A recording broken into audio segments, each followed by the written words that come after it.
Hi there. This is John Anthony Francis Wilcox, and today is Saturday, the 21st of February, 2026. Hope you're all doing well. So let's see. A week ago, when I had done my weekly thingy, it was Valentine's Day. I had a lovely Valentine's Day. I heard from a bunch of people. I hope you had a wonderful Valentine's Day. I've had a very busy week. So, on one side, the most important thing, I suppose, is that Wednesday was Ash Wednesday, beginning of Lent, and Father Joe came by from my church to bring me ashes. We had a lovely talk, and that was beautiful. And he also brought communion, so that was nice. I wasn't expecting that, but that was beautiful. And then the next day, Grace Mary came by to bring me communion. So, for one of the only times in my life, I had communion 2 days in a row, which was a wonderful, wonderful thing. So, of course, because it was the beginning of Lent and I normally do eat meat, I didn't eat meat on Wednesday for the beginning of Lent, and I didn't eat meat yesterday, and won't have any meat on any Friday during Lent. So, so there's that side of things, and I feel good for doing that. It was a good work week because I got three significant reviews done for me. Well, two were significant, the other was just fun. I got the vast Yes Tales from Topographic Oceans box set with two albums, 12 CDs, and a Blu ray as well as a booklet. Very nicely done on all fronts. So it's good to get that finally written up and up to my site. I also did the new two CD set, The A's, the B's, and the Monkeys by the Monkees, that collects all of their 12 singles from 1966 to 1970. So CD1 has the 12 single A sides, and CD2 has all the single B sides. And on each side, on each disc, I should say, sorry, my brain is not cooperating. The first 8 songs are in mono as they were on the singles, even though there are stereo mixes available for all of them. And then tracks 9 through 12 are in stereo. And it's funny because when you're listening, it's almost jarring to suddenly go to stereo from mono. But all of it sounds beautiful. That's what counts. Great booklet by, what was his name? Andrew Sandoval. It's a monkey expert. Did a wonderful, informative, enlightening, entertaining booklet to go with it. So it's a beautiful package. If you like the Monkees or you know someone who does, I highly recommend it. Beautifully done. So, and I also got, I reviewed my new copy of The Brainiac, a Mexican horror film about a vampiric guy who has a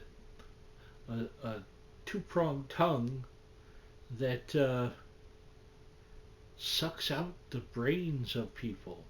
But it's a bigger story than that. It's a story about a guy who 300 years before was burned to death for being a witch and all sorts of other things. And he vows revenge on the descendants of all the people that did this to him. So he comes back on probably the cheesiest comet slash meteor I've ever seen, and probably a 25. I'm going to spot him $30 for the mask and the hands, um, to get his revenge. And the rest is him getting that revenge and the people it involves. But for its cheesiness, it's surprisingly well done, as a lot of low budget, no budget stuff can be. The story is actually pretty solidly handled, and the performances are good. And this, what is the name of the label? I think it was Indicator, and they also did that Left, Right, and Center film I had seen, which was so wonderful. And yeah, just a brilliant. They did a brilliant print. Looked like it was. It's. I mean, it's black and white, but it looked like it was struck today. Just very good. Um, Label to look for, Indicator, for your filmic pleasure. So, also, I haven't reviewed it yet, but I will. I watched, I think on Sunday, one of my favorite science fiction films, Quatermass and the Pit, which when it came out here in '67, I believe it was retitled 5 million years to Earth. And again, and this was from Shout Factory, that did the package. A beautiful print. I've never seen this film look that good, and it's a wonderful just really one of my, as far as like science fiction films go, it's like in my top 10. It's just so good. It's a compelling story about the in London they're digging underground for some subway related stuff, and they come across this thing that they discover as a ship, and things just go downhill from there. But it's fascinating, very well done, very well acted. Um, I believe it was a collaboration between Hammer and someone else, maybe an American studio. But it was so delightful to see that again. I'll probably write something up on that too, just because people need to be made aware of it. It's worth everyone's time. So, that stuff aside, was lovely to catch up with Mark Sinnott. We were talking about a lot of old comics and cartoonists. I was telling him about some folks I never met. Bob Brown, Irv Novick. I think he said he met Irv Novick, and that Novick was in fact at an event I was at that somehow I didn't I didn't recall meeting him, and I think I would have remembered that. So I remember at that event I was there, and Mark's dad Joe Sinnott was there, and he was sitting with my pal Frank McLaughlin, and I remember seeing Dave Cockrum, and that was the last time I saw Dave Cockrum, and Marie Severin, and as I recall, that was the one that George Tuska was at. And George, it was nice to see him, but George, for those that don't know, is totally deaf. So his wife was sort of the intermediary, and it was just lovely for me. I had such love of Tuska's Iron Man work.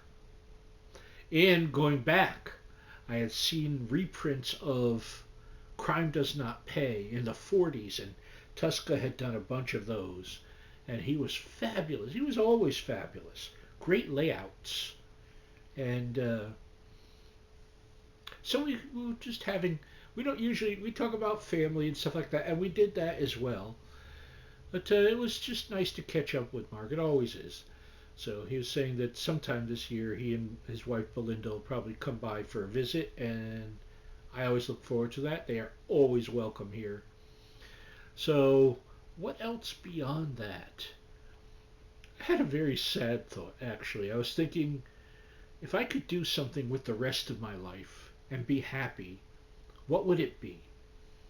And it would be sitting outside my house and feeding and looking at birds. I loved that.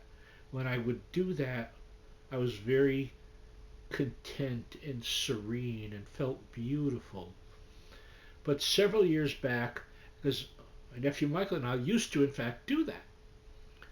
But one of the neighbors complained because she was convinced, wrongly, that feeding the birds was going to suddenly bring rats all over the court. What are you talking about? First off, whenever we fed the birds, those birds ate every speck of that bird food.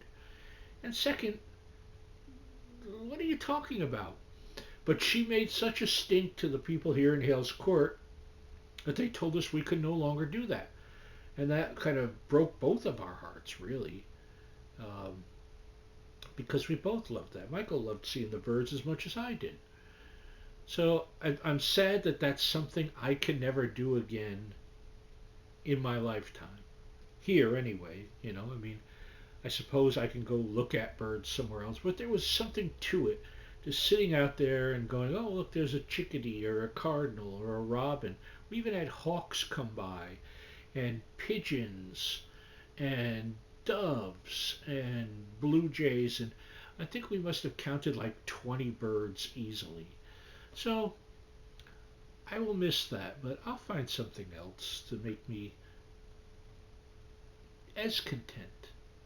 I suppose that's a challenge. But so that's been the week, and we're supposed to have another bunch of snow tomorrow. We'll see about that, and forward we move. I hope you're all doing well. I send my love to all of you, and we'll see you the next time. Bye bye.